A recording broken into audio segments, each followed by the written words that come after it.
I'm built to win. Applied myself, I filled it in. No time for the doubt, they counted me out, I'm getting it in. Yeah. No time for no loss, I'm paying the cost, I'm in it to win. Yeah. Refuse. Mine, it can't be diffused. If you ain't thinking the same, then we playing by different rules. You can't see the vision, we living at different views. Until we complete the mission, keep getting up, never snooze. I walked a mile in my shoes, had the mind of a fool, chasing diamonds and jewels. Trust me, I was confused. Started minding my business and used my mind as a tool.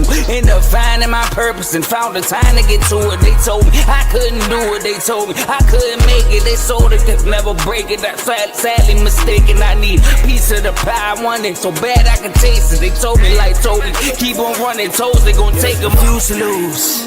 Built to win, applied myself, I filled it in. No time for the doubt, they counted me out, I'm getting it in. Yeah. No time for no loss, I pay for the cost, I'm winning to win. Yeah. Refuse to lose, I'm built to win. Applied myself, I filled it in. No time for the doubt, they counted me out, I'm getting it in. Yeah. No time for no loss, I'm paying the cost, I'm in it to win. Yeah. Refuse.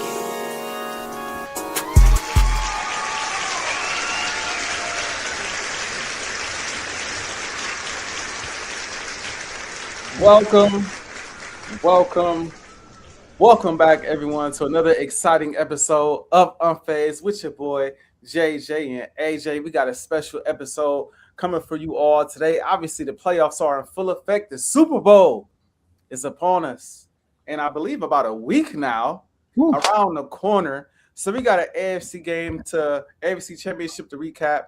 We got an NFC Championship to recap. We got some coaching hires to talk about as well. There's a lot to get to, maybe even the greatest snub of all time from the Pro Football Hall of Fame. So much to touch on, so much to get to, but before we get to all that, I got to ask my boy JJ Joe Jordan, how you feeling today, man? How you doing? I'm feeling great, man. Blessed and highly favored. I can't wait to do this episode. We got some good topics today. I get to talk about my Commanders today. I'm excited about that. And let's get to it. Yes, sir. Let's get to it. And before we do that, Carl, get up out of here, man. Get up out of here with that, Carl, man. Get up out of here. They start this. Yeah, man. I don't even know. I think they got smacked tonight by the. I just got the alert. They got smacked 99 to 129 by the Cavs. Lord, AJ, I was watching the game. Y'all were up, and I got distracted. And then I saw Ronnie get a dunk. I was like, okay. I looked up. Y'all was down by 20. Yeah. I was like, dang. What happened? Oh man, we need my boy. We need my boy Reeves back, man. But we're not talking ball today, man. We talking basketball. We talking football, man. We saw an AFC Championship game with a total of, what was it, Joe? 17 points between the Patriots and the Broncos. Joe, watching that game, what were your thoughts? What were your takeaways as we watched the New England Patriots, shout out to Teddy, the New England Patriots advance to the Super Bowl? Well, shout out to the Patriots, man. For getting back to the Super Bowl quick and easy. You know, like they had a good 4 or 5 year drought. So good for them. Well, they had I'm going to say a 8-year drought because it was 2018 the last time they went to the Super Bowl. But let's talk about the game. So obviously Bo Nix was not there, and they went with Jarrett Stidham. A lot of Broncos fans feel like if Bo Nix would have played, they would have won, and I'm not mad at them for feeling that way because there was some costly mistakes that happened in this game. And how the Patriots been playing, if you're coaching against the Patriots, you want to tell your offense, don't turn the ball over. Because one thing the Patriots have been doing all offseason is capitalizing off of their opponent's turnovers. And Justin Herbert didn't turn the ball over, but they just couldn't score. So don't turn the ball over. And two things happened in that game that was iffy. All right. Number one, the fourth down play. It's 4th and 1. You just scored a touchdown. You're up 7-0. The Patriots couldn't get nothing done. They did 12 plays and got 12 yards, AJ, before this 4th and 1. So your defense is shutting down. And what Sean Payton does, he goes for it instead of kicking the field goal. Now, I was in the chat. I'm not one of these dudes that waited until after it happened. I was in the chat and said, if I'm Sean Payton, I'm kicking this because I have my backup quarterback in the game, and points are at a premium right now. You got to get all the points you can get. I know some people say, oh, you know, you got to take advantage of it. I'm like, listen, points are at a premium because we saw what happened after that. And then later on in the game, because they get it stopped. They get the ball back in their own territory. It's like 3rd and 4. Jarrett Stidham fumbles, throws a backwards pass, which I believe it was actually a forward pass. It got tipped. And the commentator said when the ball gets tipped, it don't count. Like when it go backwards, after it gets tipped, then it's not a backwards pass. It's based on where he actually threw it. So it looked like it was a forward pass, but referees called it a fumble. And also, if he just go down, AJ, it's 4th down anyway. Now, shout out to my boy Carl. Carl came on the show and said that, came on the R2 show and said his fumble is being overshadowed. Sorry. Sean Payton's 4th and 1 decision is being overshadowed by Jarrett Stidham's fumble, which he think that's the reason why they lost. I got to disagree with my boy Carl because are we surprised this backup quarterback turned the ball over? Now, I get how he did it, but if you'd have told me Jarrett Stidham's going to lead this game with 2 turnovers, will you be surprised? No. Right. So if you know that you got a backup quarterback, take the points. What happened was he got too greedy. All right? Yeah, I did say it was right first. Now I think about it, I disagree with you, Carl. But he got greedy. He saw Jarrett Stidham go down the field. He get an easy touchdown. And then he go down the field again. He like, oh, this is a piece of cake. We gonna be open. It's gonna be easy. It's gonna tell my boy Haha Davis. It's gonna be a breeze. It was the breeze because it started getting breezy. It started snowing, and they couldn't do nothing ever since. I do want to highlight the Patriots defense because first the Patriots, yes, they do have the easiest schedule in NFL history. 11 other games, AJ, were against teams who fired their coach this year. 11 other games, bro. Which is crazy, right? And that's not including the Jets, who they had to play twice. All right? Yeah. So they did have an easy schedule. They didn't really beat a juggernaut this year. It's not really been a juggernaut this year for real. In the playoffs, they played against poor offenses. They went against Justin Herbert, who had a beat-up offensive line, and he has playoff issues. They went against C.J. Stroud, who turned the ball over 4 times, and they went against a backup quarterback.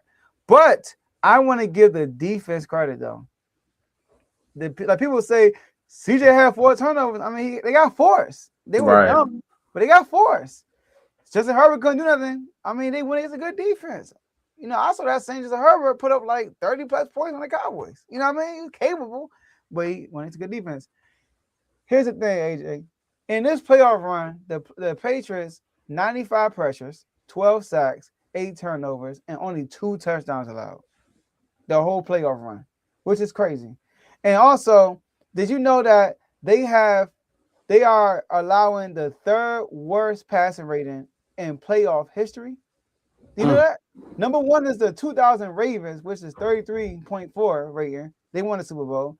The Tampa Bay Buccaneers, who beat the brace off the Raiders, 45.9, and they are at 46.5. That's how good his defense been so far. So shout out to the Patriots and Drake making, even though he hasn't been great this playoffs, he made some winning plays down the stretch in all the games for real. So shout out to Drake May, shout out to Mike Vrabel, shout out to the Patriots for winning this game. I want to let the people here Unfazed know. I need to let the people know something, Joe. Because Joe is not going to say this to y'all right now. My co-host, JJ Joe Jordan, he's not going to say this to y'all right now. But when it's time to rank Drake May. Okay. When it's time to talk about is Drake May elite? How good is he? Is he great? Is this and the third? Given what I've heard from JJ Joe Jordan before, this playoff run, no matter how he performs in the Super Bowl, does not matter. I just want to let y'all know. I just want to put that out there right now. It does not matter. And the reason why it does not matter is because his defense been lights out. And according to Joe Jordan, if your defense plays well, he counted against you. That's what I've heard. Now, I might not agree with the take. I might push back on the take. I mean, most quarterbacks that win Super Bowls have elite defenses, especially the quarterbacks that win multiple Super Bowls. They have elite defenses, right? So that's a common theme, right? But I just want to put that out there for the Drake May fans and the Patriots fans. I want to just put y'all on game now when it's time to say Drake May is elite. Drake May is top 5. Drake May, even if he's, let's just say, second team All Pro this year, which he might be. Even if he goes out and wins Super Bowl MVP, which is possible, set Super Bowl records, all of that, but he still won't be one of those guys, because look at how the defense played. I just want to put y'all on game early, only just to let y'all know, right? Now, getting to the game. To me, I have to vehemently and strongly disagree with the notion that Sean Payton made a bad decision on that 4th and 1. I stand by it. I understand they lost the game by 3 points. If that was your take, and I'm sure it was in the moment, you should take the points. I know for sure for others, hindsight is 2020. Mm-hmm. Obviously, it looks crazy now. But if you get that conversion, right, and you score a touchdown there, given how the rest of the game goes, you seal the deal. You win the game.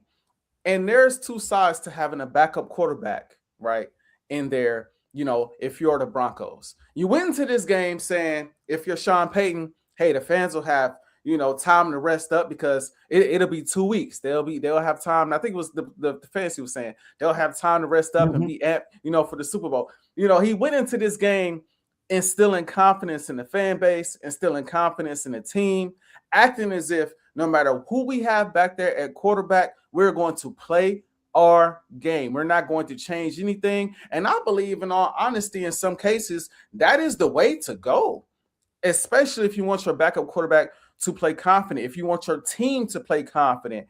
I'm going to show my confidence in my backup quarterback in the 4th and 1 in the red zone. We got the Pats on their heels.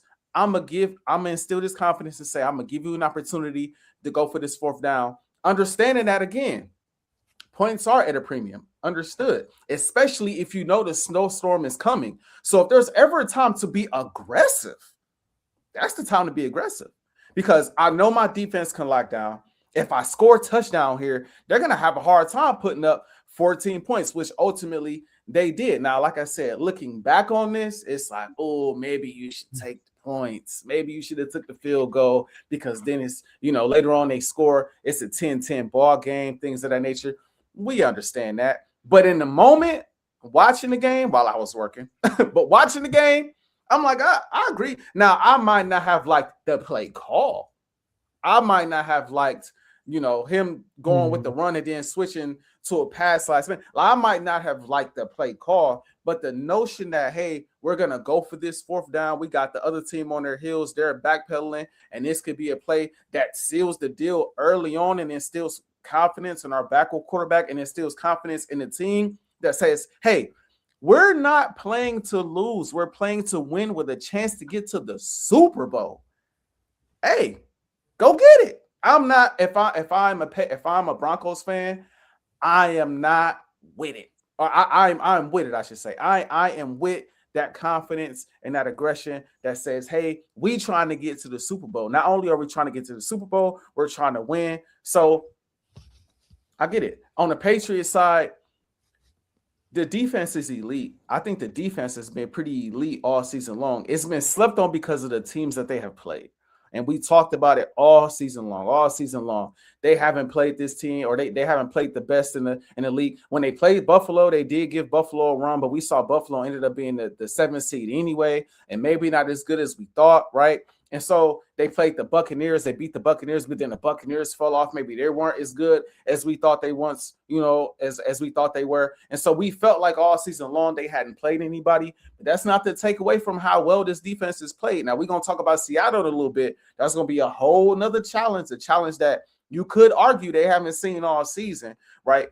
But like you said, Joe, They clamped up the Chargers, they clamped up the Texans, and they did their thing against the Broncos, against Sean Payton that had time to prep. This is Sean Payton, right? He can scheme up an offense, especially, you got a backup in there. The Pats don't really know what to expect. Stidham hasn't played a ton, so you got a little bit of film, but not a lot, right? So maybe you can scheme and they went out there and they clamped them up, and obviously the snowstorm helped.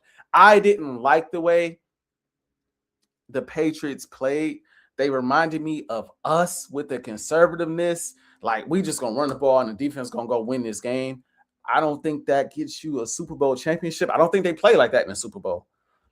But I don't think that gets you a Super Bowl championship. So I hated that aspect of it. But on the flip side of it, they did what they had to do to win the game. And they won the football game. Drake May did take the boot to the play action boot to the left side of the field, get the first down, and seal the deal. So, shout out to the Pats.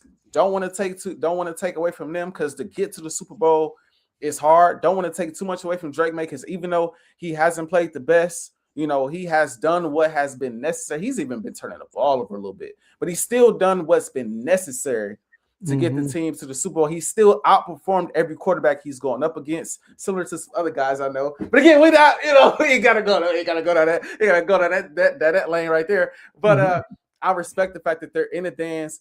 And I'll say this, because I know we're gonna get to Super Bowl when it's time, but I do want to get this out here, and I want to tell Patriots fans this. Drake May probably will finish, in my opinion, and he should, second team All-Pro behind Matt Stafford. He should probably be second in MVP voting, right behind Matt Stafford, in my opinion.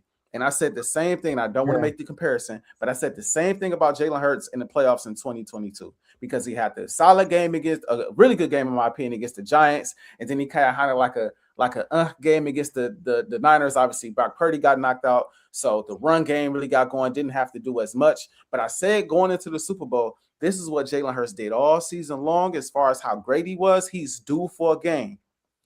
Drake May is due for a game. Now, he's getting ready to play against a very elite defense, but he is due for a 4-touchdown type of game. And it couldn't come at a better time if he can get it in this Super Bowl. So I want to put that out there. Don't sleep. He might go out there and show out, because it's been a while, and he's proven, at least this year, to be a really good player. But yeah, shout out to the Pats. I feel bad for the Broncos. I really do. I think they were the better team, in all honesty, if Bo Nix plays. But that's the nature of the beast, man. That's the nature of the beast. Facts. And Drake May, All Pro came out. He's second team. Oh, there it is. There it is. So AJ, a few things. All right. All right. First, let's address the game first. Okay. So I know you disagree with me what you said with the points, right? Now, why be aggressive when you have a backup quarterback and it's an AFC Championship game? Give him confidence. This is not the time to give him confidence. It's the time to win a game.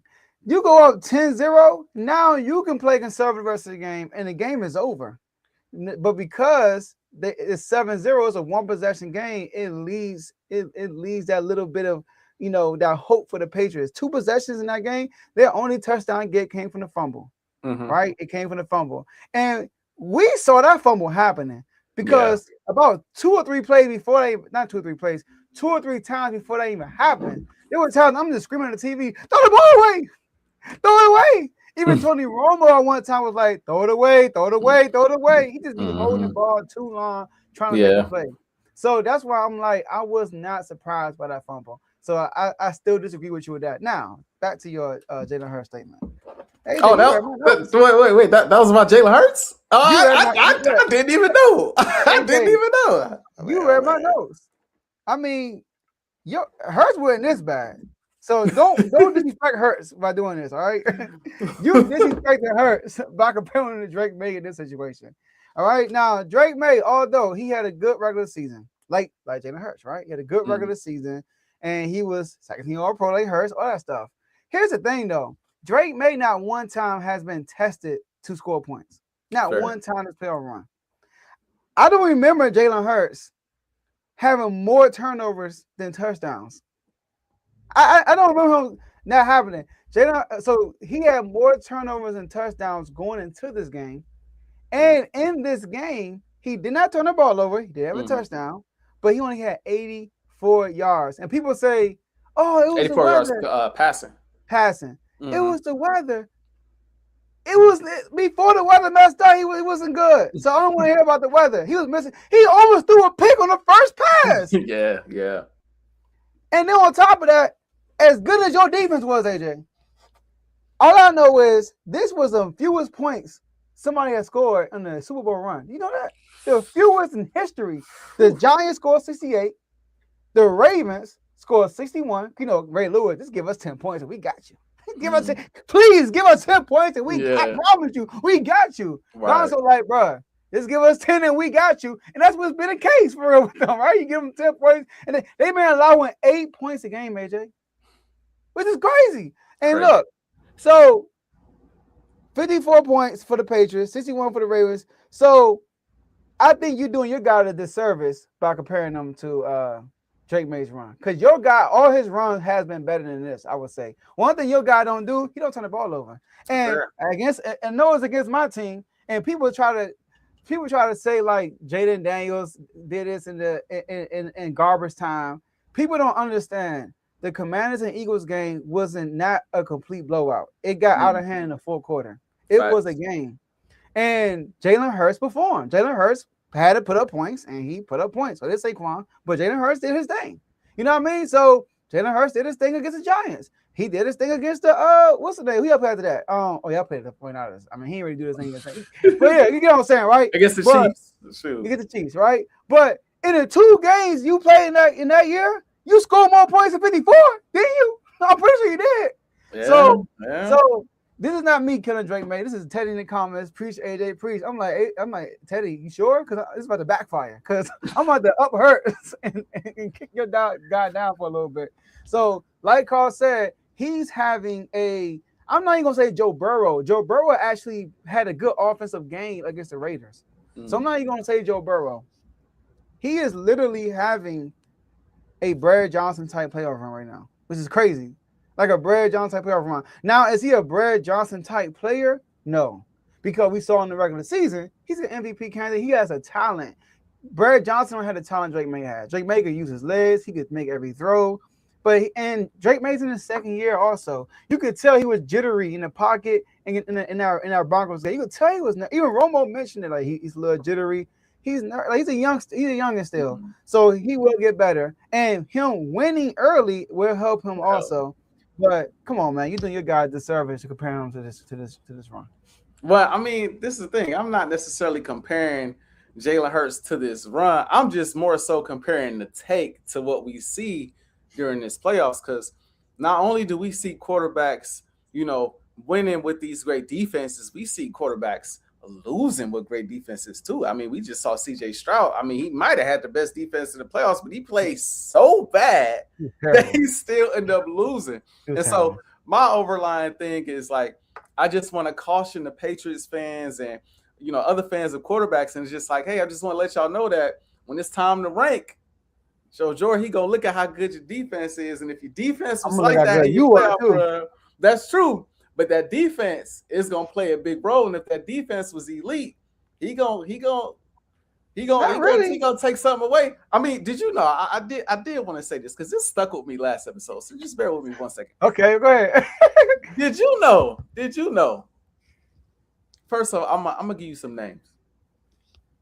Tom Brady, Joe Montana, Teddy Bradshaw, Troy Aikman. Teddy Bradshaw. I go ahead. No, Terry Bradshaw. My bad. Terry Bradshaw. No, I get you saying. I know you're talking about, but got you. Ben Roethlisberger, John Elway, Bart Starr, Roger Staubach. Do you know what all of these guys have in common, Joe? What is that?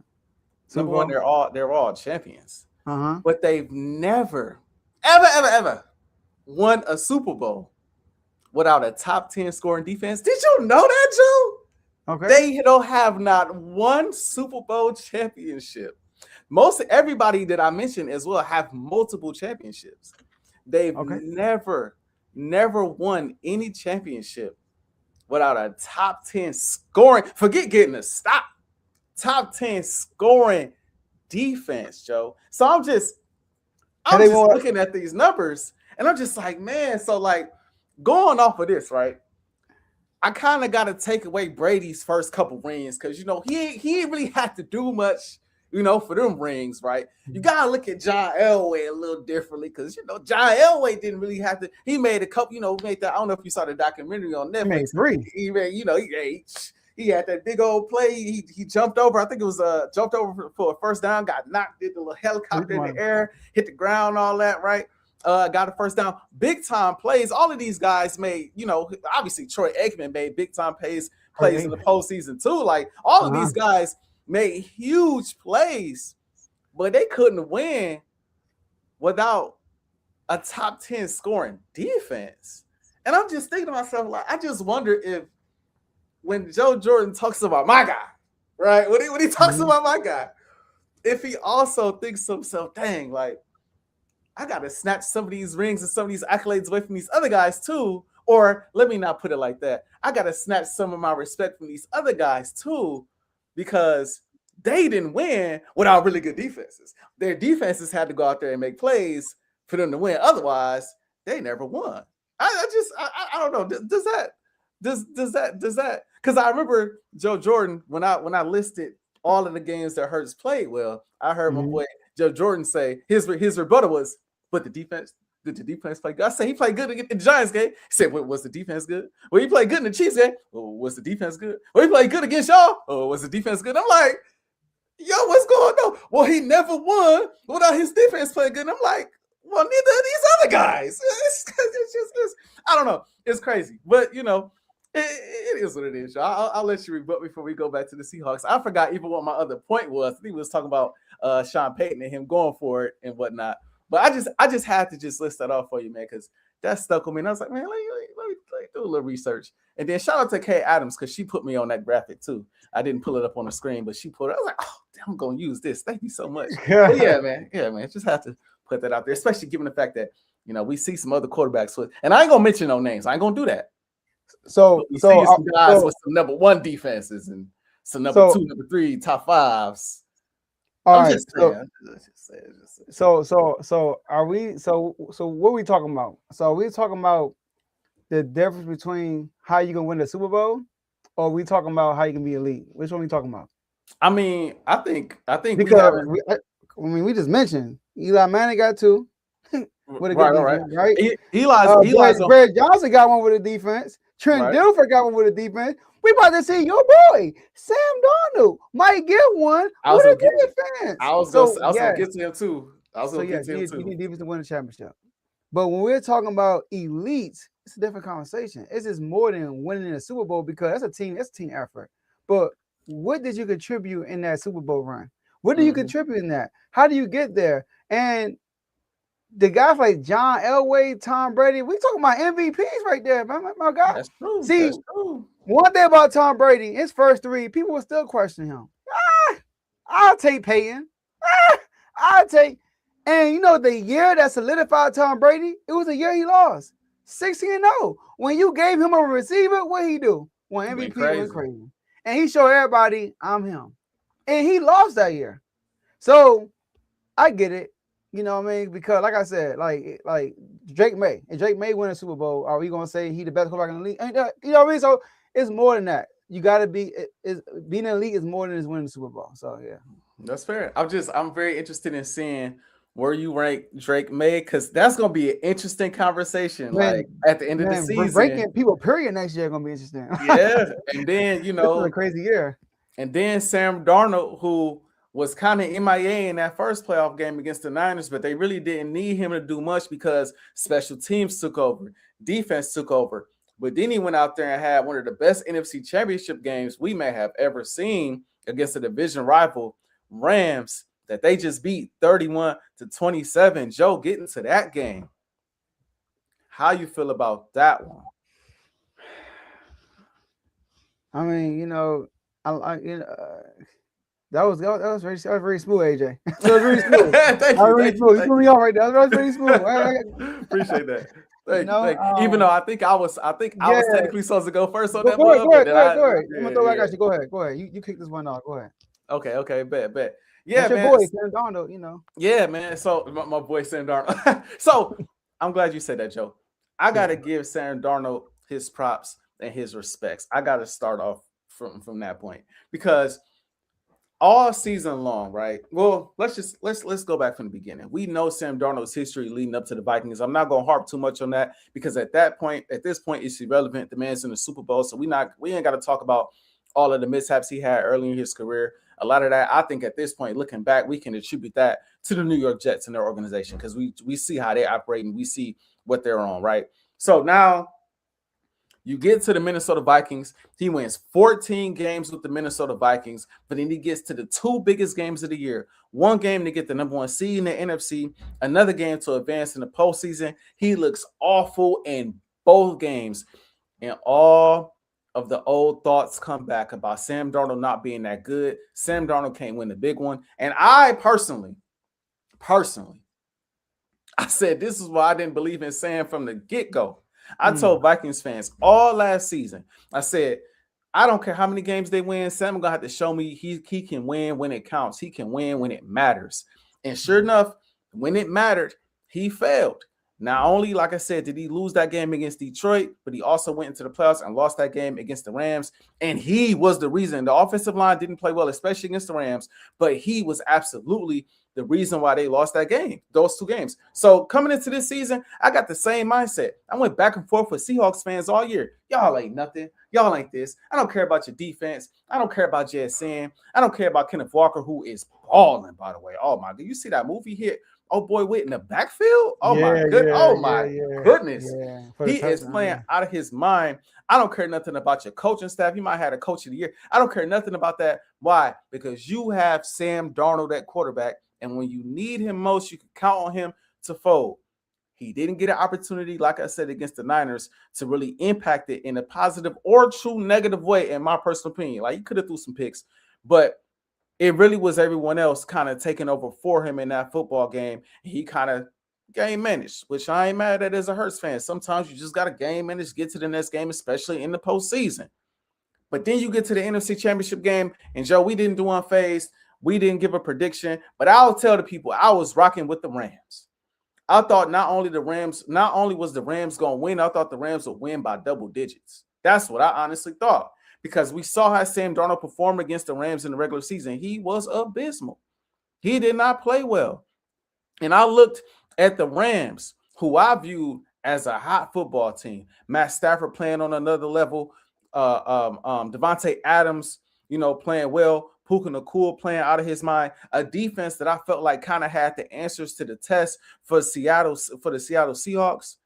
And at every turn, Sam Darnold went out there and made play after play after play. Now, yes, you could blame a lot of this game on the muff punt by the Rams, right? You could blame a lot of this game on the Rams defense, right? A lot of that can be talked about. A lot of that can be discussed. And Joe, if you want to harp on that, feel free to do so. But I just feel the need to give respect to a guy who I've been disrespecting for a while now. He went out there and, 300-something passing yards, 3 touchdowns. You can't play much better than how Sam Darnold played in the biggest game of his career to get his team to the Super Bowl. And this wasn't a game by which your defense played lights out. This wasn't a game by which, the defense cared. No, you had to step up because Stafford was going to score. Devontae Adams was going to get his. Puka Nacua was going to get his. The run game on the other side of the ball was going to get theirs. And Sean McVay, who was amped about this game, seemed like he had a game plan that was attacking the Seattle Seahawks defense like we have not seen before. This year specifically. And yet and still, like I said, at every turn, Sam Darnold came back and responded. So I got to give credit to the Seahawks. I think they should be the favorite to win the Super Bowl. I'm not giving my Super Bowl pick yet. But I think if you had to pick a favorite, I think they should be the favorite. That defense is elite, right? That defense is elite. They're elite on the offensive side of the ball as well, especially if you get the run game going. JSN. We might have to start having some conversations about who the best receiver in the league again. We might have to reopen that up because he is been cooking all season long, and is now cooking in the playoffs, which we can't say about every receiver. right, that we view as elite in the NFL. Sometimes they don't have the greatest playoff runs, but JSN is cooking. Shout out to Seattle, man. They look like they like I said, they look like they should be the favorite. And then on the Rams side of things, a lot was riding on this game for Matt Stafford. You had some analysts coming out saying Matt Stafford, if he won this game, Matt Stafford could go down as maybe a top 10 quarterback of all time. If he won the Super Bowl, he could get to like top 8, top 7. Guys like Dan Orlovsky, who I know they're friends, but he was pushing that narrative, and he was convincing. Like, look at the numbers, look at the resume. He will have an MVP by the end of this season. He'll have 2 trips to the Super Bowl, 2 Super Bowl championships, probably at least 1 Super Bowl MVP when it's all said and done. And he's still adding to it. I think inching up on like top 7 or top 5, somewhere around in there, and passing yards for his career. Like, he's inching up at certain accolades and certain statistics that put him in that class with the best of the best. And honestly, he played like it. He played like it's like he played to me. Stafford played like that was also on his mind. I know that's kind of hard to say because it's a team sport and you're trying to get to the Super Bowl and you want to play your best to get to the bowl. But the way Stafford played like a dog all game long. You score, I score. You score. Yeah, we ain't giving it up, you know. And I think ultimately it came down to yet another 4th down decision for the Rams, where they decided to go for 4th and 4. And just like I said about Sean Payton, I was a little leery about this one, just because you had the opportunity to bring it down to, you know, a 1-point game, right? If you kick the field goal there. But I yet again agree with the 4th down decision. It's 4th and 4. The defense has not been playing well. I'm going to give the ball to Matthew Stafford and give him an opportunity to submit this thing, or at least take the lead, opposed to giving it to a defense that they got to stop all game. And unfortunately, the play call was great.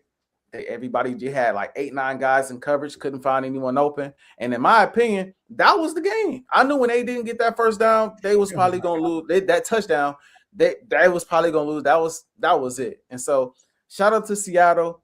Shout out to Stafford. Shout out to Devontae Adams too. I feel so bad. I think that's his like 5th NFC championship or 4th NFC championship that he's lost and not been able to advance to the Super Bowl. So he was emotional after the game. I know that was a tough pill to swallow. But nevertheless, man, somebody got to win. Somebody got to lose. It was a great game. Shout out to Seattle, man. They off to the bowl. Yeah, man. Going back to Stafford, if he would have won the Super Bowl this year and MVP, he would have had a good case, because people would have said, imagine if he would have went with the Rams from the beginning. He was in Detroit. He wasted his career in Detroit. As soon as he got into a good situation, he started winning. So I want to get that. And you're right. That 4th down play, I mean, it showed. Once they didn't get the 4th down, they didn't get another stop. So it was over. I do want to give a shout out to Karen right here. All right. Shout out to you for subscribing. Appreciate that. We appreciate that. Definitely. All tell all your people about it, man. Yup. So great game, great series, because this is the 3rd time they played each other. And it was something, AJ, a stat, it said that 1 win separated them in history, 1 yard separated them. It was crazy. That's how close in a small margin these teams were. And the last 2 games, Stafford has lit this defense up. And this is an elite defense. He was throwing some incredible passes. He threw one to Parkinson, like over the top of the defender. Tyreek Woodland was talking trash, and then the very next, he got a penalty. The very next play, he throws a dime to Puka Nacua for a touchdown on Woodland. I mean, they were going at it. Dog. Yeah, I mean, I love Puka. You know, I had Puka high on my receiving rating. You know, some people didn't agree with me, but that's another conversation. All right. But so I think what blew the game was the muff punt. The muff punt blew the game. I know we don't want to blame special teams, but special teams been killing the Rams all year. All year. You know firsthand. I mean, we saw all year. Look at the last time they lost to the Seahawks. Special teams. Rashid Shaheed ran a punt return back. So special team has been hurting the Rams all season, and it backfired. And I think he got I think they fired their special team coach early in the year. I think got a new one. And they still having these issues. And the dude that muffed the punt month earlier, but recovered. They should have took him out the game then. Like, we ain't got time for this. Currents, go back there. So that was that. Another reason why they lost this game. As good as Matthew Stafford was, AJ, Sam Darnold was just better. And this is where he was better at on third down. Matthew Stafford and the Rams were 1 for 8 on third down. Sam Darnold was 7 for 13, over 50%. So it's hard to beat a team that's over 50% on third down. Yep. They're not getting off the field, and they got that defense over there, right? And you're going 1 for 8. So Matthew Stafford couldn't get it done on the money downs. And on the money down, this is what I love about this division. You got Kyle Shanahan, offensive genius. You got Sean McVay, offensive genius. And you got this young buck coming from Baltimore as a defensive coordinator, come over here with his defensive mindset and like, I'm going to come in this division and challenge these boys. People forget they won 10 games last year with Geno Smith, and they didn't make the playoff with 10 games. You know, there was some other teams in there, you know, that got them out the, you know, that got some wins, that the reason why they couldn't make it, but I'm sorry, you know, that's last year. That's old news, right? But they couldn't make it. They didn't make the playoffs, and they come back this year and get the number 1 seed. And guess what? On that last fourth down play, it was a chess match. It was Sean McVay against Mike McDaniel. Mike McDonald. What did Mike McDonald do? He put everybody at the line of scrimmage. Stafford like, oh, it's a blitz. And as soon as he hiked the ball off, they bailed, they double Puka, and they double Devontae Adams. And he panicked. And you watch, he had a clean pocket, and he rushed it. Because he just felt pressure, but it was no pressure there. So that was Mike McDonald drawing that up to the T and out coaching Sean McVay. I would say fooling. I'm not gonna say out coach Sean McVay, but he fooled Matthew Stafford at that moment, the MVP. So Mike McDonald. There it is. Picker. Mike McDonald, right? That man, that was a coach move right there. And I gotta give him props for that. So yeah, and after that happened, it was over. Like you said, they didn't get a stop at all. Yeah, man. Yeah, I just, like I said, the Seahawks been a team all year that even though they were good, I slept on them all year. I just didn't believe, bro. And maybe that's my Eagle fandom coming out, because I always felt like we was the best and we was going to show it when it mattered. Obviously, we didn't. Obviously, we fell short to the team that they smoked and just missed up the following round, right? But I always felt like I did. I was just like, yo, like Seahawks fans, like y'all ain't done nothing. Y'all ain't like, I just was like, man, like y'all talk about we ain't beat y'all in forever. We ain't had to beat y'all to accomplish nothing over the last, which was facts. Like we haven't had to go through y'all. But this year, like y'all are the team to beat in the NFC. Going forward next year, y'all are the team to beat in the NFC. Like you gotta respect it. You gotta respect the journey of Sam Darnold. You gotta respect the journey of the coaching staff. You gotta respect the journey of that defense. Kenneth Walker. Like this team is well-rounded. This team is well-rounded. They're well-coached. To beat the Rams in that spot, like I thought the Rams were Super Bowl destined, and they played offensively like they were. But like you said, Joe, special teams and their defense was the reason why they lost almost every game that they lost this year. When they needed that defense most, they could not get a stop. They couldn't really get pressure on Sam Darnold at all. And that's what it boils down to with Sam Darnold is pressure. If you allow Sam to sit back there all day, he gonna dot you up. But when you start getting that pressure on him, get the 2, 3, 4 sacks, then it start, which is not really, when you think about it, if I'm being honest, some quarterbacks respond to it better. Like, it don't matter how many times you hit Matt Stafford, he going to get up and he going to throw the ball the same way he threw it, whether you getting pressure on him or not. Like, some quarterbacks don't really show the effect of that. But we've seen great elite quarterbacks look differently when they start to take those hits. Tom Brady, Patrick Mahomes, all of those guys look different when the pocket collapses. So I guess overall, especially now looking at Sam Darnold in the Super Bowl, maybe it's not fair to get on him as much when he's not as protected, because there's elite guys that don't look the same when they're not protected. So, like I said, I just say all that to say, I'm giving that man his just due. Now, that's not to say, Sam, you get to that Super Bowl and you show start, up. because again, they should be the favorite, and you're going up against a defense that probably will get pressure. That defensive line been getting home this year. So it's like this is going to be a great test for him against a really good secondary, right? I think they're going to scheme it up on that side of the ball. Like this should be interesting. If he folds, these same narratives going to kick back up. But at the same time, on a day like today, leading up into the Super Bowl, I think Sam deserves the benefit of the doubt right now and our respect, and we'll see what he does, in the big game. I do want to say this. All right, the Patriots they've been averaging 31 pressures a game in these playoffs. That's insane. But Sam Darnold, the touchdown he got right after the mud punt, he got hit. He sat in that pocket and he got hit and he threw a touchdown. So he made plays. He did get pressure at times, but he did not get rattled. But with him, you gotta, like you said, you constantly pressure him. He would throw the football to you. That's his issue. Like he came out and said that he see ghosts. You know what I mean? That he saw ghosts. So that's his issue. But this is a hump he got over, and maybe mentally he'll be ready. But like you said, Super Bowl, let's see what happens. But I want you to start this one off, all right? If you want to okay. All right. So we got a lot of coaching hires that happened. A whole lot of coaching hires and some that didn't happen, but we're gonna get to that. But we got a lot that happened. And you got the Mike McCarthy, you got this, you got that. A lot's happened. A lot of teams. We had the most coach fires we had in a long time, and most of them are filled up for 2 positions. All right. We actually got one today. Tom Monken signed with the Cleveland Browns. So AJ, out of all the head coaching hires that you've seen so far this all season, which one you think is the best and the biggest impactful? So I got one that I think we probably will agree on. I'm not 100% sure yet. And then I got one that I'm going to mention because I think it deserves to be mentioned because I do think it's going to have impact. But the first one for me is an obvious one. I love that John Harbaugh move to the New York Giants.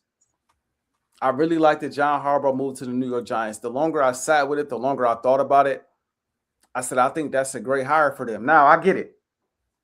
Ravens fans in the comments, what?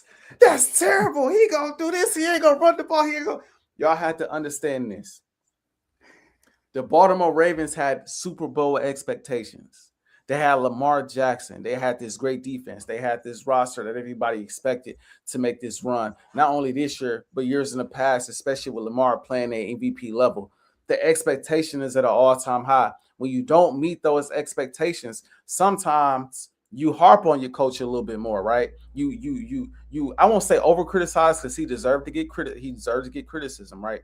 But you tend to harp on it a little bit more because the expectation and the hype for him getting the team over the hump is so high, right?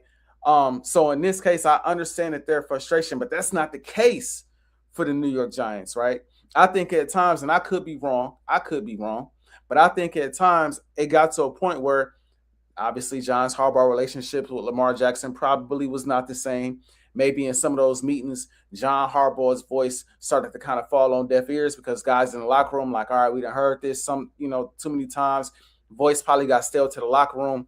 That's not the case in New York, who has a young core, a young quarterback, young running back, right?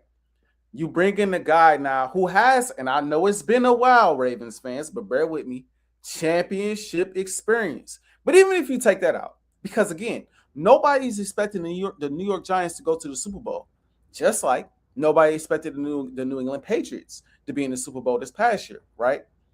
But even if you take that out, you got a guy that's been to the playoffs 12 times in the time he's been with the Ravens. He's been a champion of the AFC North 6 times. He's been at 4 AFC championship games.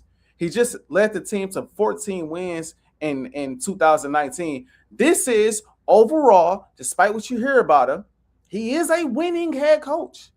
And you need that culture in New York in a division where you're going to have to see Dallas, who I expect to be better next season. You're going to have to see Washington, who I expect to be better next season. You're going to have to see a hungry Philadelphia Eagles team fresh off of getting bounced in the first round. They're going to be hungry next season. You bring in a hungry, established head coach to lead the charge, and a voice that's going to resonate in that locker room, a voice that's going to get to the younger crowd in the locker room, who's now the leaders of the locker room, right? And a guy like Jackson Dart, I think this is going to be a massive power for the New York Giants. I'm not going to go on a limb and say that they're going to go off and they go win the Super Bowl. And I'm not even at the moment. I don't know the schedules. I got to see it all break down. I'm not going to go off and say they even going to make the playoffs next year. But what I'm saying is for the future, some would argue, I'm sure most would argue, that they just got the best coach in their division. I know some people think he's better than Harbaugh. I know some people think he's better than the coach y'all got over there in Washington. Don't get me started on what they got over there in what was that? Dan Quinn. Dan Quinn, right. I know. Don't even get me started on what's going on over there in Dallas. All right, don't just don't. And I'm blanking on his name too. He's not bad, but he ain't great either. He ain't John Harbaugh. So some people gonna say they have the best coach right now in the division. They might end up being the best coach team potentially in the division. So I think overall this is a building block type of move, and I think you set a solid foundation for the New York Giants. Yes, thank you for that, Scotty. I think you set Scottheimer. Yep. I think you set a very solid foundation for the New York Giants going forward. Like, I love that move the more I think about it. Now, the second move I want to bring up. Okay. And I hate it because it's within division again. Dallas Cowboys picking up Christian Parker. Okay. Yeah, as defensive coordinator. I love that move as well. I think he's going to be great in that role. Young guy. Our secondary is not what our secondary is without Parker back there. Now, granted, I don't know who we're going to replace him with just yet. I like to think a lot of the guys are already not fully developed, but kind of coming into who they are as players. And you still have Vic Fangio, right? So that obviously helps. Yeah. But Christian Parker over there with Dallas, right, on a team who struggled defensively all year long, especially when they couldn't get pressure on the quarterback, which they really struggled to do all season long. A secondary that got fried up by everyone in the league. You had a guy like that, a young guy who can grow into being a great defensive play caller. On its face value, I like the move for Dallas. And then on the flip side of that, you take away a coordinator from Philly. You take away a guy that was super instrumental in the Philadelphia Eagles secondary being what it was. So I like that move for Dallas as well at the defensive coordinator position. But I think the biggest move so far to me, and there have been some other moves for sure, but I think the biggest move to me is Harbaugh to the New York Giants. I ain't gonna lie, I was shocked you picked Harbaugh. Because I disagree with you on that one. Interesting. Okay. I think John Harbaugh is probably the most overrated move in this all season. Wow, really? Most overrated move. Yes, I think it's overrated. The Ravens fans that got to you, bro. No, I mean, look at the facts. John Harbaugh won the Super Bowl in 2012. In the next 5 years, he missed the playoffs 4 times. Fair. And made the playoffs 1 time until he got Lamar Jackson. And before he got Lamar Jackson, they were terrible. They're like 1-6, and Lamar came there and got on a winning streak, and then they made the playoffs. Since Lamar been there, they've been relevant. When Lamar don't play, since he been in the league, John Harbaugh is 4-10 without Lamar Jackson. So Lamar is the Ravens. When Lamar's not there, the Ravens aren't good. All right, they went 4-5. They went 4-5. Then Lamar started, and then they ended up finishing 10-6. Lamar went 6-1. So Lamar saved his bacon. Shout out to Skip Bayless. Now, would you say Jackson Dart can do that? Maybe. I don't know. But we also talking about the coach who has the most double-digit wins since 2012. Sorry, double-digit loss. He gave up the most double-digit. Yes, there it is. He lost the most games while winning by double digits. There you go. All right. I knew what you was getting at. For the people watching at home, he chokes. And you watch the Ravens, they lose in ways you gotta say it's the coach. Because they lose every way I could think about losing, they have done it. the way they lost to the Steelers, I haven't seen it, and they did it. I mean, we talking about like a game-winning kick to go to the playoffs, and they even missed that one. So John Harbaugh, I feel like he's overrated, and I feel like he's past his time. So when they hired him, I wasn't like, if people saying that he the best coach in our division, I'm like, okay, all right. I wasn't shaking in my boots when he signed with the Giants. So let me say that. Now, what I think the best coaching, the best coaching hire so far, Tennessee Titans. They hired Robert Saleh. I love that move. People killed Robert Saleh what happened with New York. That wasn't his fault. First of all, he get there. Who is quarterback? Zach Wilson. And every year he was there, they won 7 games with Zach Wilson. And he had Mike White. And they were a top defense. I mean, you know that firsthand. 4 interceptions in 1 game. But, I had to remind you, in case you forgot. Nice shot. But Robert Saleh came, and that defense was like that.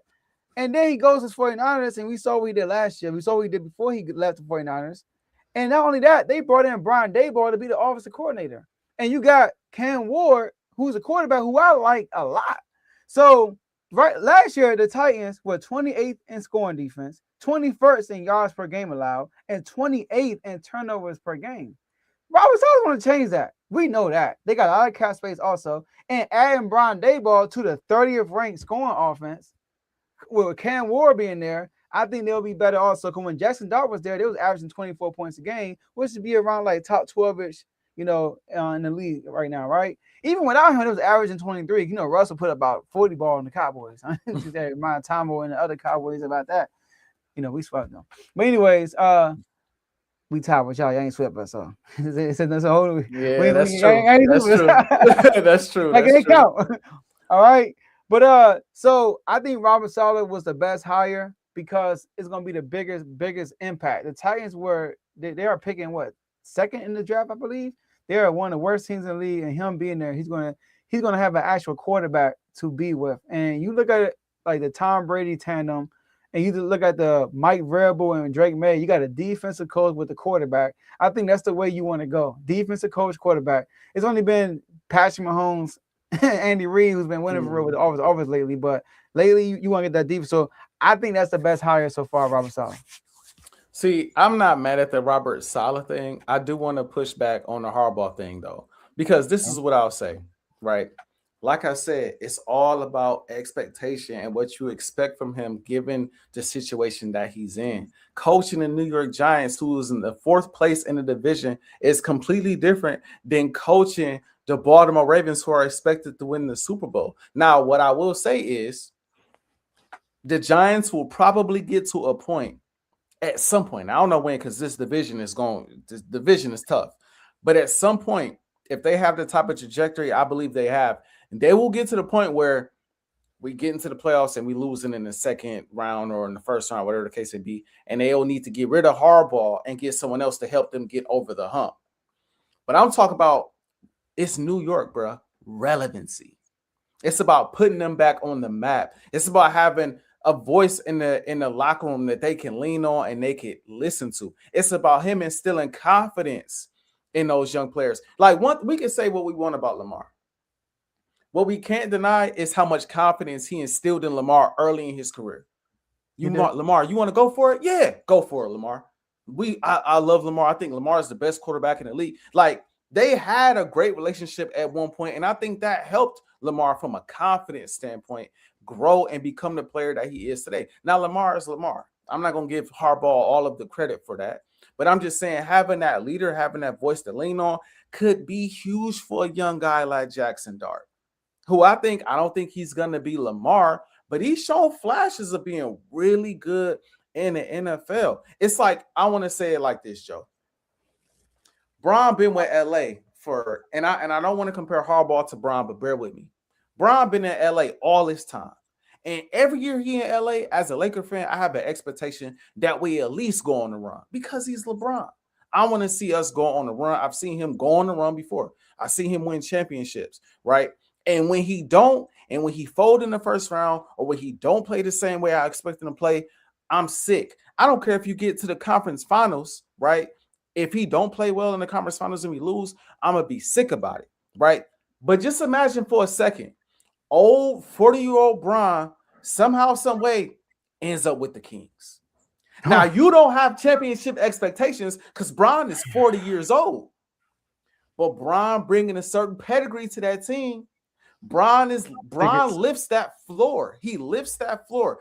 They're not going to go win the finals, but he's going to lift that floor. They're going to be a little bit more competitive. They're going to be a little bit more relevant. That's how I kind of view this move for the Giants, who have been terrible for the longest of times. But now they have a coach that, even though it's been a while, he has been there. He has done that. And it takes great players for any coach to win.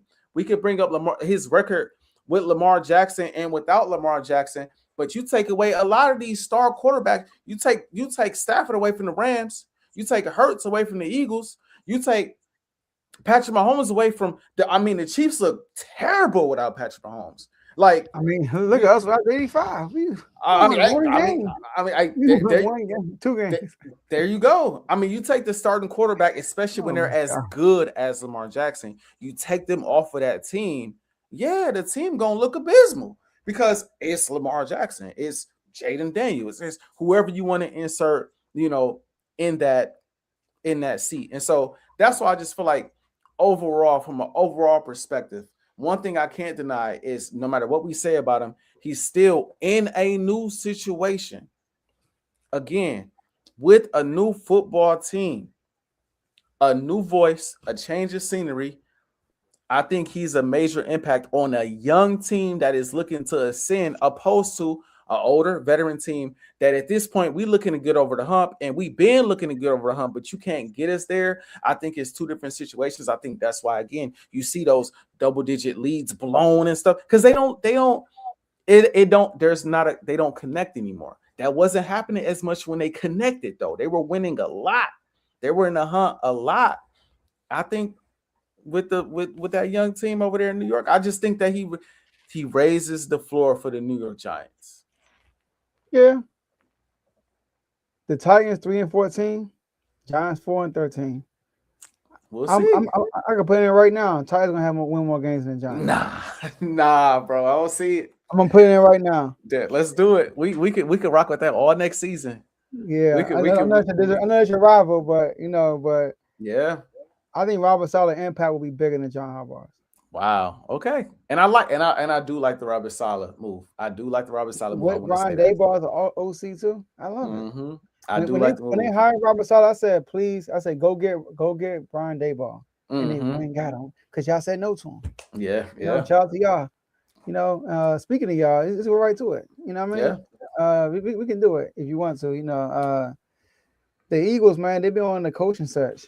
OC coaching search, and people are coming out and saying, you know what, I'm gonna let you clear the air. I know a lot of people saying certain things, and really, it was a report that came out that said that y'all are handling things a certain way. It's not like people are not want to work there. So, talk to us. What's going on, AJ? People want to know about Philly. You, the Philly guy on the show. We get all that news from you. Give us an insight. What's going on? Why you don't have an OC yet? I think that.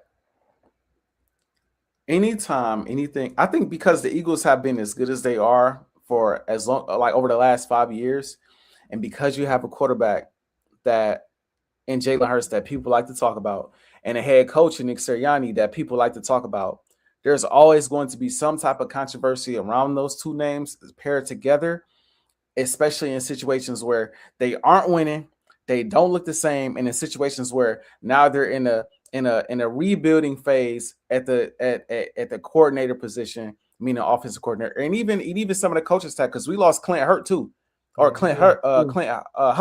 and that's gonna hurt too for the defensive line. And so I think what the Philadelphia Eagles are doing is I think they are doing their due diligence as far as we have to find a coordinator that is going to be here for the long haul. So while we could throw names out there like Mike McDaniel and Brian Daboll and all these different names out here, they're great names, right?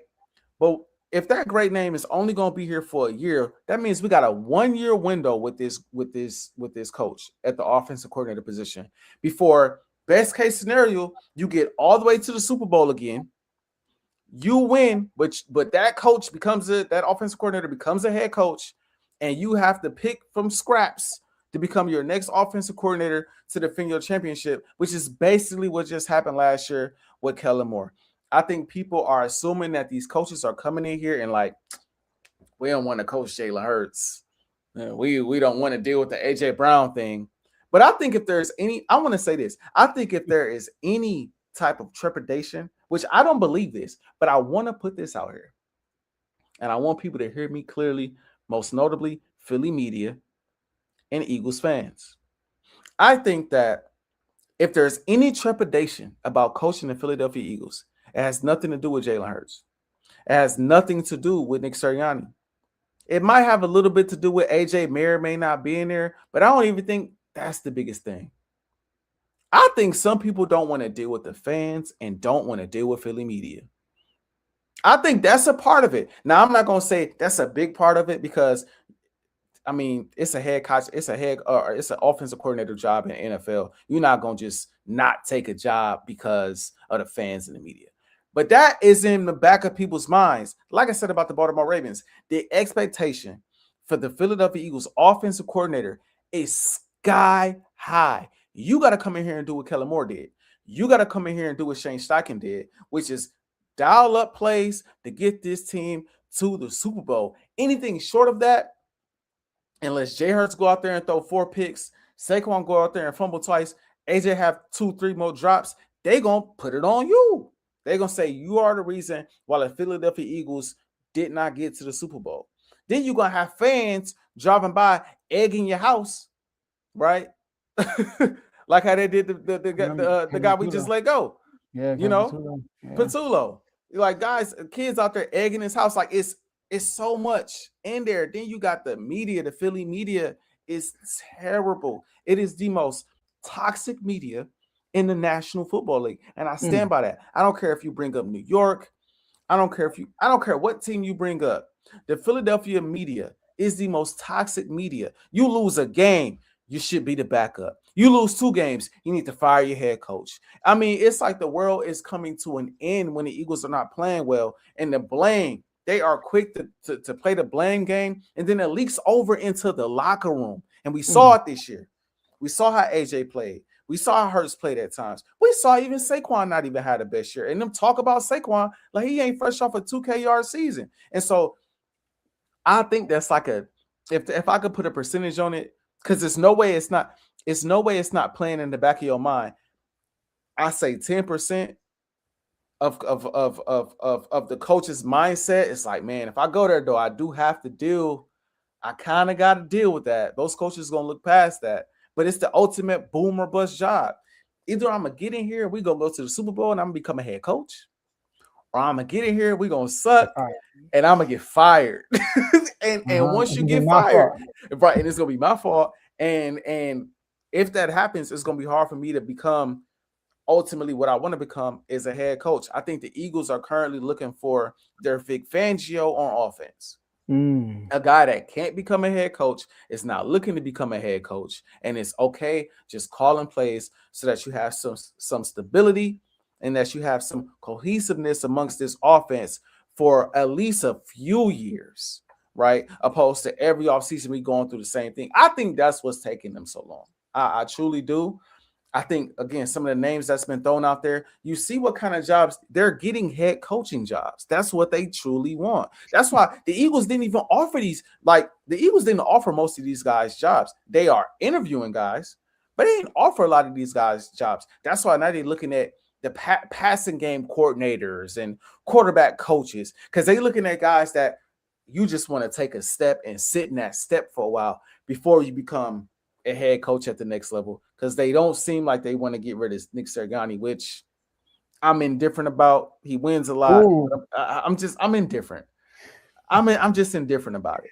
Okay. And so I think that's what's really going on. I think people are going to make it into something that it's not. You know, you don't hear these questions about, Lamar, I think they still looking for a coordinator. You don't hear these questions about Buffalo. They got rid of their head coach. They looking for a coordinator. You don't hear guys like, oh, nobody wants to coach Josh Allen. Nobody want to coach Lamar. Like, nah, bro. These organizations take their time. They like to take, especially in the case of the Eagles, who, listen, we swung and was wrong twice.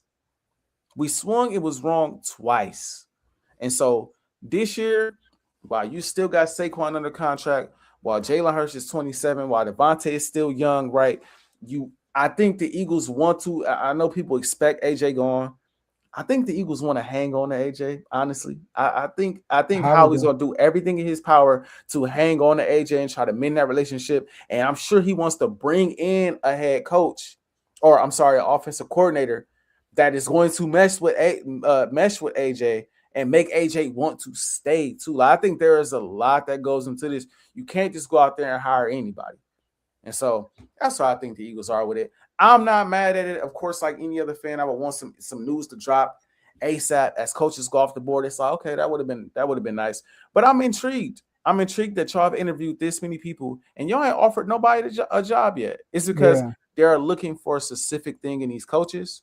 And I also think, last thing, and I'll pitch it to you, Howie is really good at foreseeing things. He's really good at seeing the landscape of the NFL and making moves based on where the NFL is going, not where it's set. Even something like as small as like during the draft, I'm going to draft, 2 DBs instead of just one. We need DBs. I'm going to draft 2. I'm going to double up on it. Or the offensive line is really good, right? But I'm going to draft Lane Johnson replacement to train up under Lane Johnson. I'm going to draft him in the second round. You think you drafting the second round guy to start. Now I'm going to draft him to sit behind Lane for the next couple years so that when Lane is out and when he retires, we already got the next guy. Same thing we did with Jason Kelce. He's really good at looking ahead, especially when he has a team like this. And I think at this position, because he's heavily involved, I think he's also trying to pick the brain of these coordinators too. I think they're trying to see, like, how would you tweak this offense? What would you do? How would you make this? How would you make this mesh? Try to see what these coordinators are thinking and what way the league is headed. So, where are we going? And then I can make a decision based off of everything I just mentioned. So that's why I ain't tripping as an Eagles fan. I say take your time, hire the right guy. Because I'm trying to get back to the bowl. I'm watching these games. I'm like, man, I can't believe we ain't competing for this. But I'm trying to get back. I'm trying to see my dog back in the bright lights, man. So take your time, get the right guy in place, and please, for the love of God, do not hire Matt Nagy. Please. Oh, yeah, I saw that. Please. Anybody but Nagy. Anybody but him. Lord have mercy. When I seen that, I said they have lost their minds if they Yeah.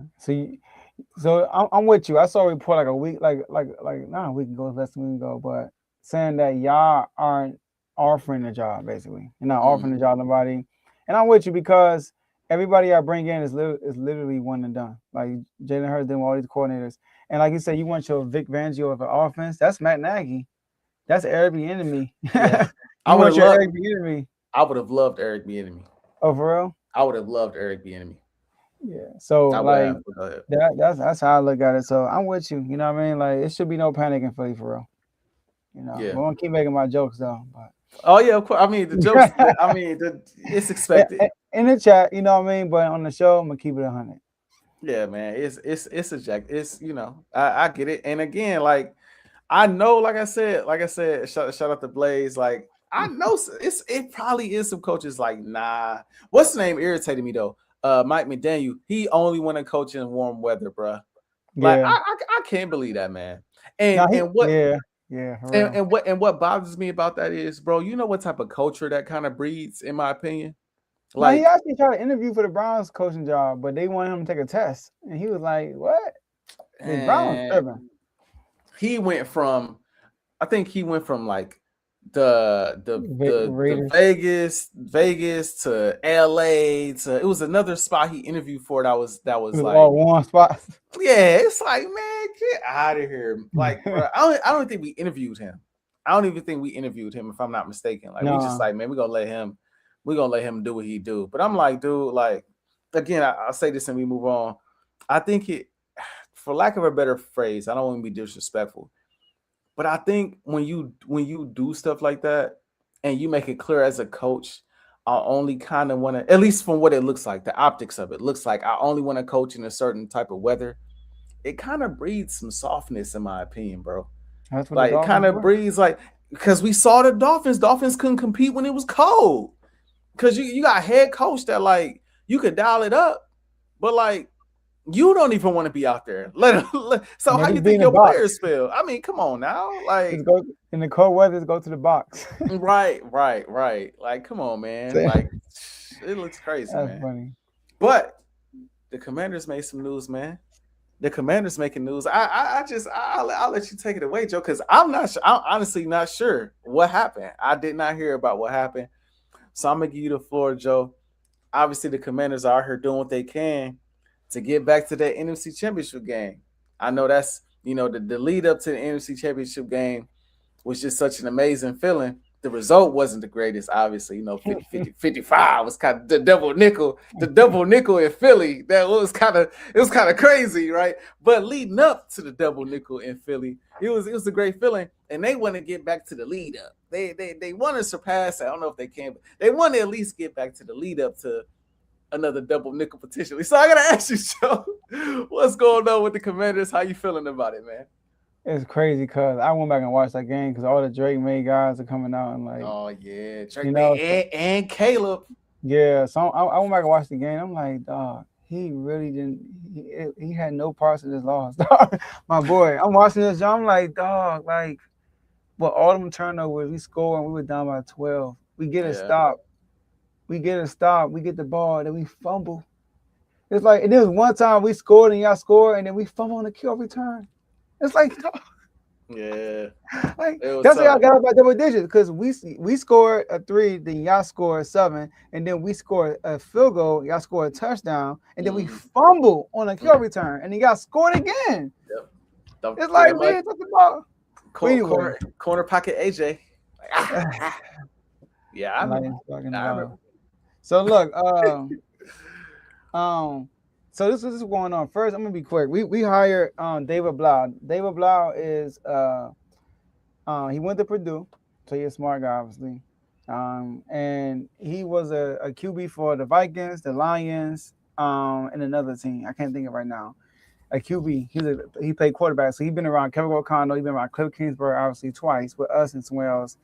Ben Johnson spoke highly of him in the press conference. Ben Johnson said that he has a natural way of connecting with players and coaches, and he's been our quarterback coach. He's been our QB coach since Jaden's been there these last 2 years. Him and Jaden got a good relationship. They played pig when they got to throw the ball in the whatever after every practice. They got a great relationship. Whatever I'm hearing. I heard a story about him, how smart he is and how fast he processes stuff. They said when he's with the Vikings, he was on the practice squad as a QB. And they traded for TJ Hawkinson mid-season, and he had to get him up to speed. He said in 4 days, he translated the whole playbook from like the Detroit playbook to the Vikings playbook. And the next game, Hawkinson had eight catches. I remember that first game, he was going crazy. We were like, dang. And he gave a credit to David Blau, how smart and how good he is. And they said he has done everything except for call plays. But he's to help Cliff Kingsbury. He said, that's my way of expressing myself is creating plays. That's what he said, right? So I'm like, okay, cool. I like that move. And this other coach we got, Durante Jones, this is one of the special. I don't know if I told you this, right?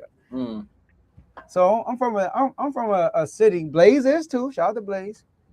From a city called Capitol Heights. All right. And Durante, he's from Capitol Heights. Oh wow. All right. Now I know your wife could probably appreciate this because you know the DC area and all that stuff. You know, I had to do this one time. You might not understand, but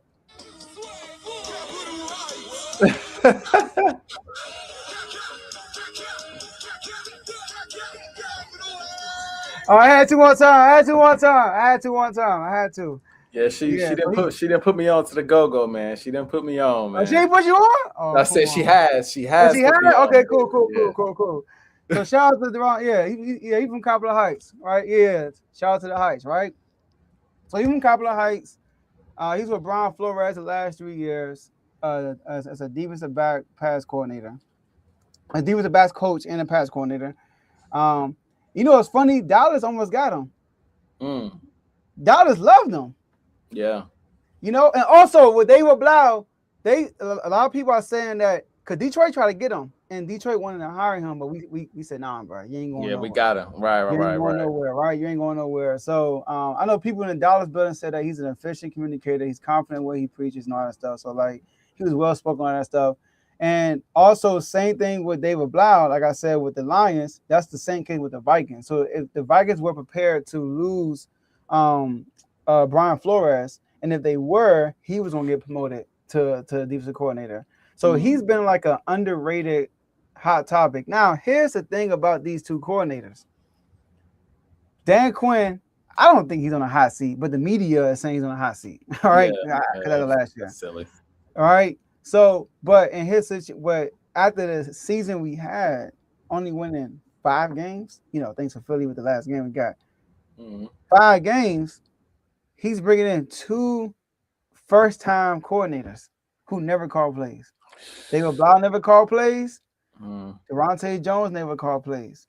So that's like, okay, like he could look like a genius, right? Or he could look like, what are you thinking, Dan Quinn? So that's the only thing because I don't have nothing but hope with these two guys.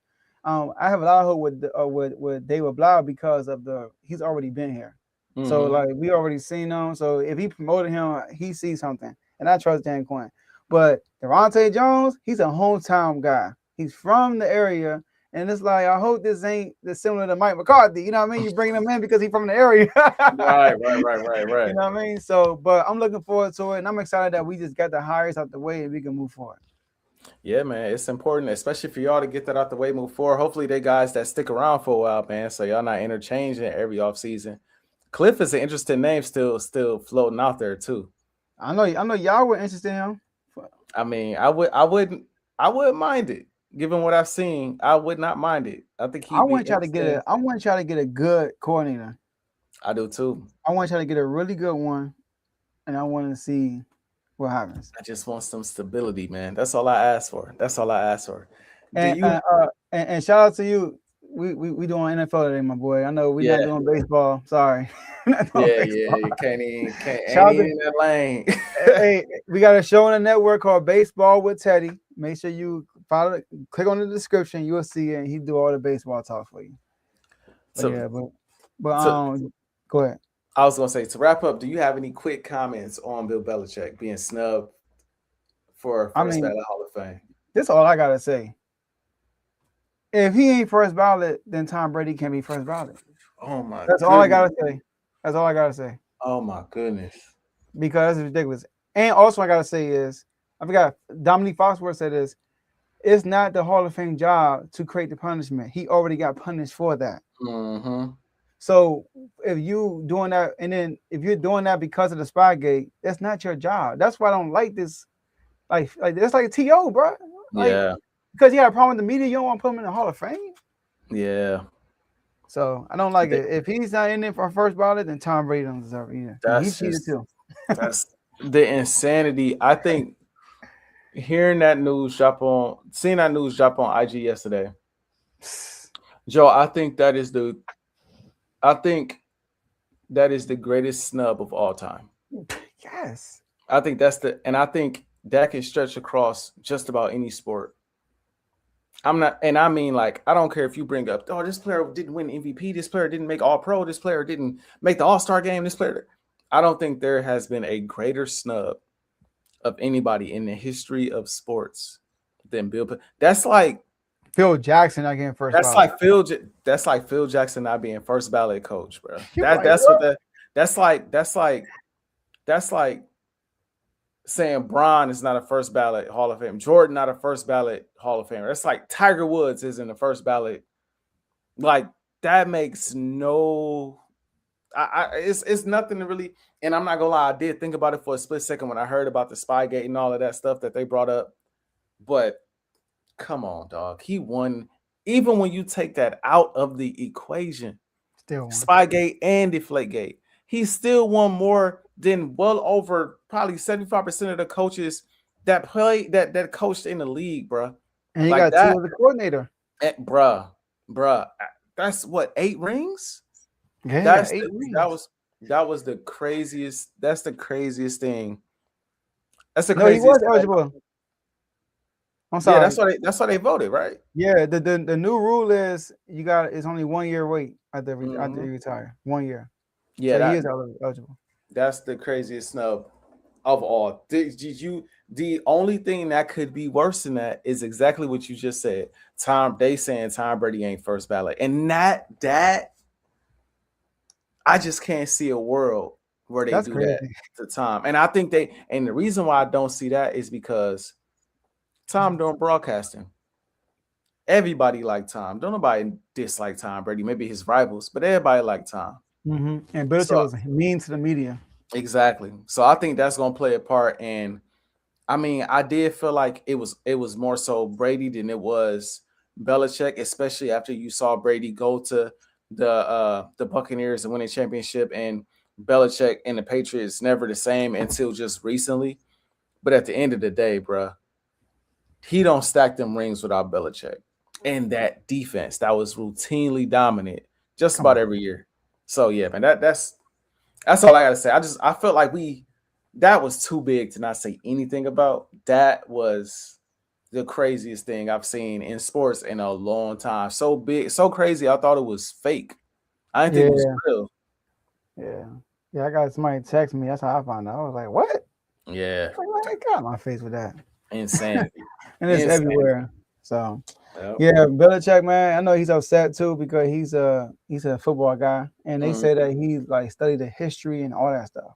Like they say that he's like he used to take his kids to Canton, Ohio to visit the Hall of Fame on us. I'm like, dang, this dude, and he got snubbed. I feel bad for that man. Disrespectful, bro.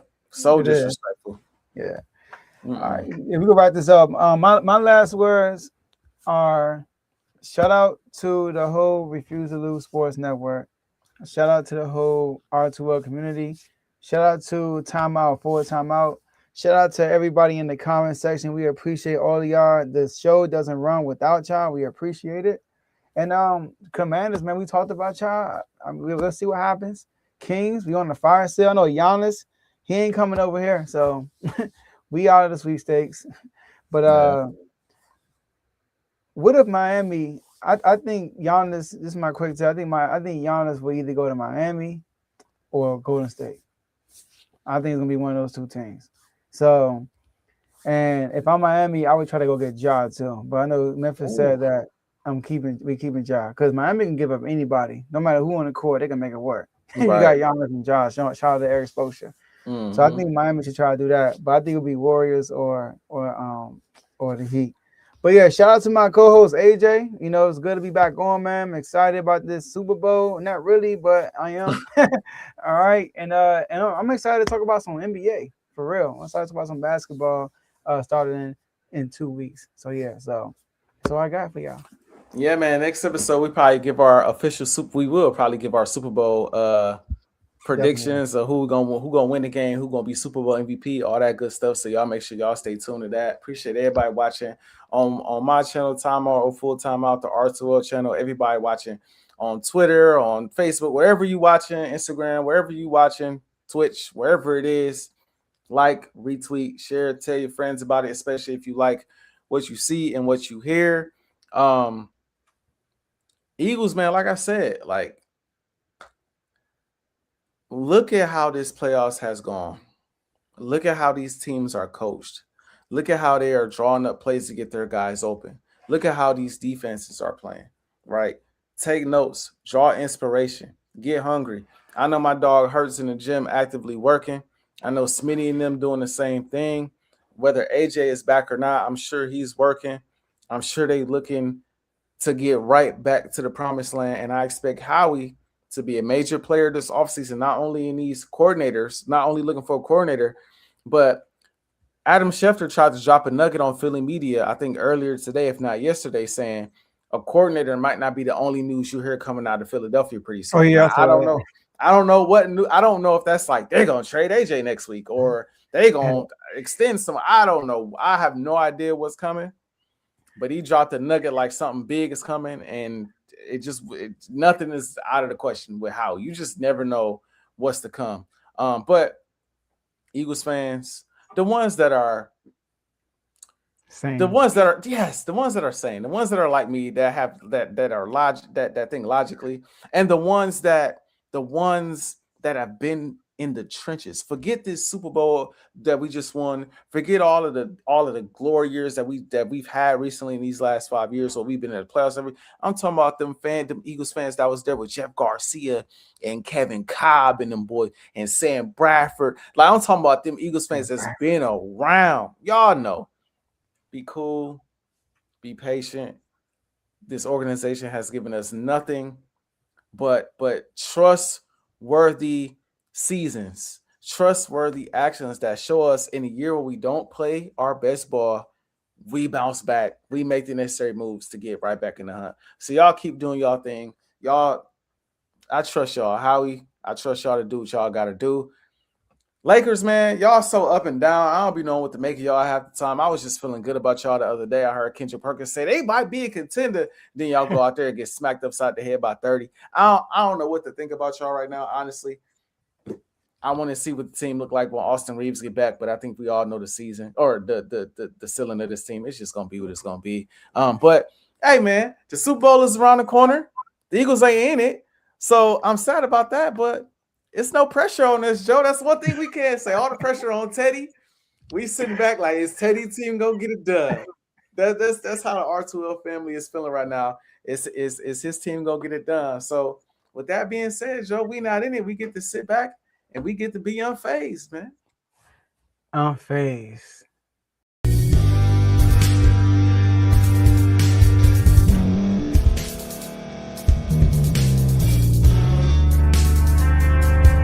Thank you for staying to the end. If you're watching this on YouTube, please like this video, subscribe, and also hit that notification button so you can be notified next time we put out a video. If you're listening on any podcast platform, subscribe and hit that notification button, y'all, so you can be notified we put out another podcast audio.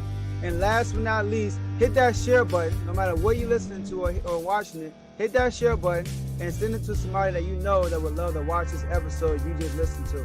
So once again, thank you for staying to the end, and we'll see y'all in the next episode.